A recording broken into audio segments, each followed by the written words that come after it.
Hello, NeXT community. I wanted to show you some projects I'm working on. My new desk here is coming together. Whee! We got the electrical gremlins fixed in the shop that I'm reorganizing. Tom came over today. Got the other storm door hung. So I got new storm doors. And I wanted to show you some of the futuristic geometric cube things I'm working on. This is like a fourth dimensional tesseract for you guys.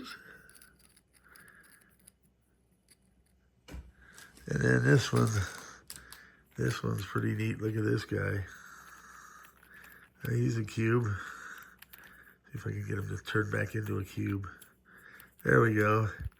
So he starts out as a cube. Yes, we're going fourth dimensional here for you guys. Whoop.